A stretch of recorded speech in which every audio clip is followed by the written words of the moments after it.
Hey there guys, welcome back to the channel. This is going to be the first episode of a series that I don't know exactly what I'm calling it, but it's going to be a series of videos dedicated to the deal hunters, the bargain finders, the people always looking for a good deal, a piece of gear that's great, amazing, that won't hurt the wallet. And today I want to show off something I found for a great price that I think should be on everyone's radar if you're a metal fan looking for something affordable, cheap, and plays amazing, and that is a made in Japan Japanese DK2. Hey guys, before we get into the rest of the video, do me a big favor, hit that subscription button, leave a like, leave a comment below. Any interaction is a good interaction that helps me build my channel. It helps me keep doing this. It encourages me.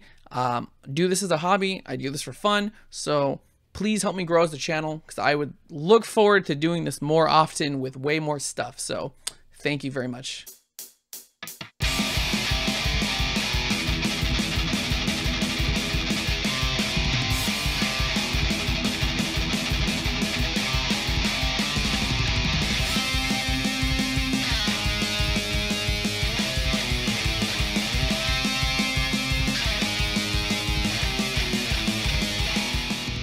Was a little quick demo sample of some playing, me running through my EVH 5153 just to show off a little bit of the tonality of it.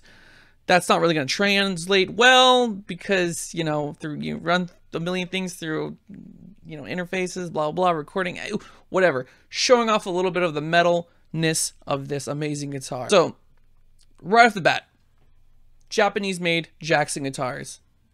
There was once upon a time where Japanese-made Jacksons were seen as cheap, affordable, not these high-end things that Jackson is making nowadays. I think it was like, what, $2,000 for their main Japan line that they just recently did. Back in the day, these were the cheap guitars, and spec-wise, this thing is up to par with a lot of really expensive guitars these days. Alder body, 24 frets, 25.5-inch scale, the 12 to 16 compound radius, which I've always loved. I really enjoy that. That's one of the major factors of why I'm such a fan of Jackson. I love that. It is still using the I don't know if it's the JT580. I had to double check that, but it's a Jackson locking tremolo, which for being a licensed tremolo, these were pretty solid. Not obviously German made, Floyd Rose, etc., Godos or anything like that, but these are good, solid. I enjoyed it. The kicker, found this for $200 used at a pawn shop. Pawn shops, one of my favorite places to peruse for used gear. It's getting a little harder in the day of the internet.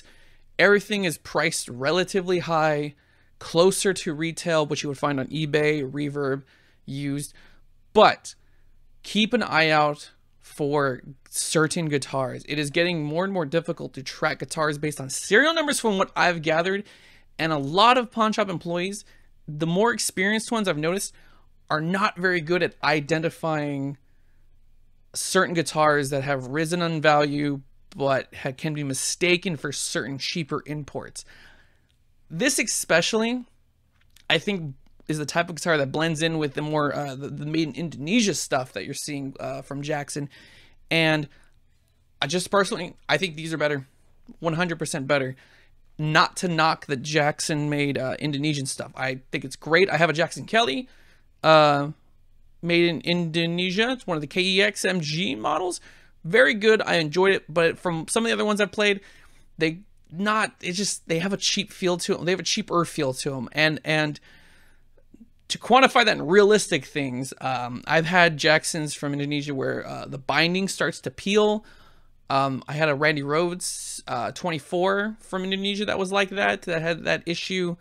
That could have been a 1 in a million situation, but again, I personally think the main Japan Jacksons from the late 90s to early 2000s are exceptionally built.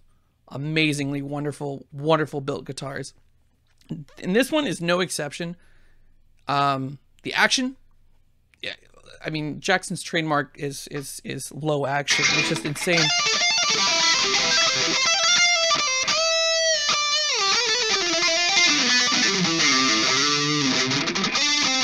I mean, it's just plays beautifully, plays wonderfully.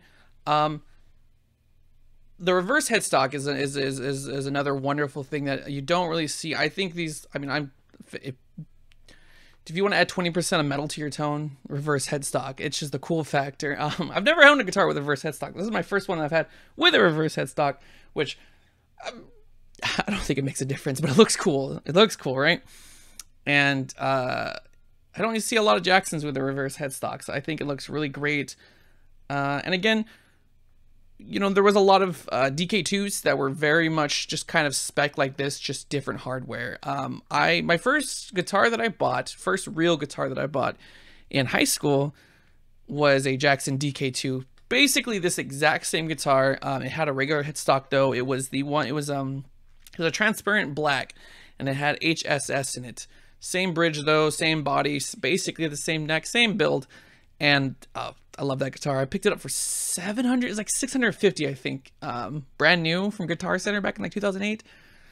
God, there was so many good guitars back then. I wish I wasn't a poor high school student though.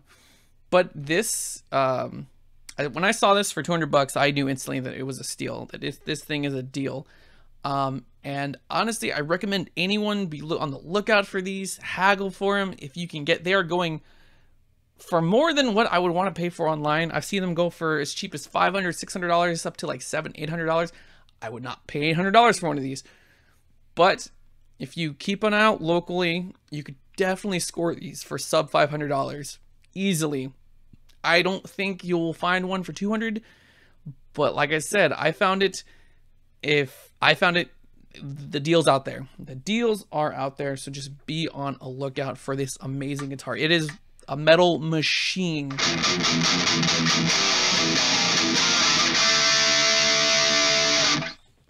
The one, I'm not crazy about these licensed tremolos. I'm a fan of Floyd's. I'm a big fan of the Edge tremolos on Ibanez guitars. The licensed ones are hit and miss. I've seen some wear out on these older used guitars just from years of wear. That's normal. You can expect that from a regular Floyd Royce, a regular Edge. But those will last a lot longer than these. But this, like I said, it's 2000 from 2007, and the tremolo.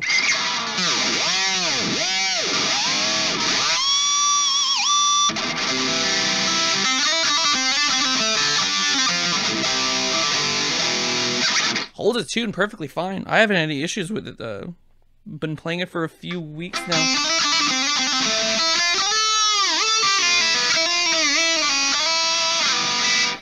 Stays in tune perfectly well. Sounds great. I guess the only weak point would be the EMG HCs, the passive EMGs.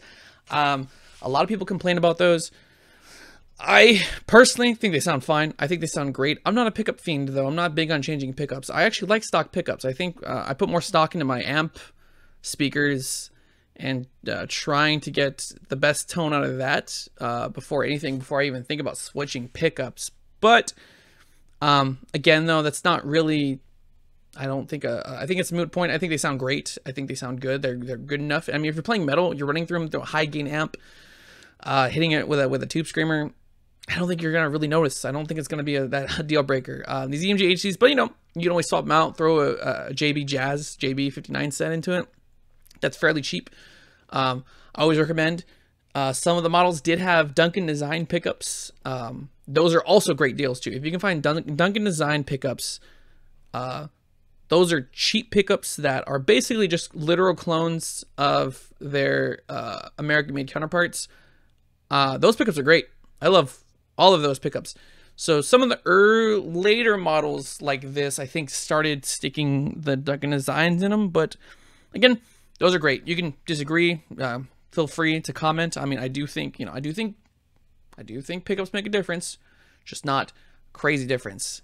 And of course, you know, when you're buying used, you do have to, you know, you have to level a little bit with the quality of the condition. The frets are a little worn. I could maybe give it another year or two and probably give it a fret dressing, get the frets dressed, you know, but you know, for the most part, I mean, it plays well. There's still a lot of life of it. I really think this is an amazing guitar. It's a value guitar that you should try to go out look for if you're in the market for a used metal guitar and you're considering Jacksons. If you can find one over the Indonesian made ones, I don't think there's going to be a huge difference in quality. Unless you can find one for cheap. There used to be a time where these were very cheap. You could pick these up all day long, used. Not so much anymore, so they're getting more and more rare. People really like the Japanese made stuff, even though the Indonesian Jackson stuff is really, really good too. But going forward, if you keep an eye out, if you're on a bargain hunt or you're looking for something, because these are worth it. I'm a big fan of Jackson's binding. And it's a look. This to me screams like metal. That's what I've always enjoyed about this brand, these guitars. I am a Jackson fanboy.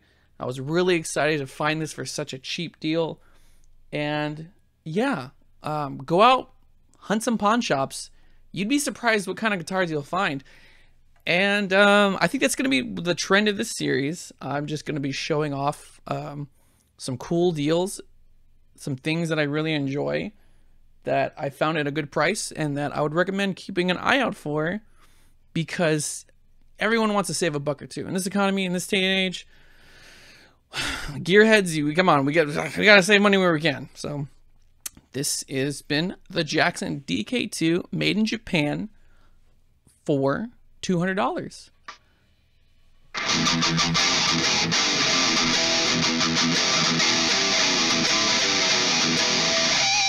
Before you go, if you like the content, please subscribe. If you like the video, leave a like, comment down below. What are some cool deals that you found? Let me know what you found and we can talk about it. I would love to bring up some deals that you guys have that we can talk about here. So I can maybe post weekly. If you guys find anything that we could talk to the audience about, we could talk about tips, hunting tips for cheap gear. Let me know in the comments below. Thank you very much for watching.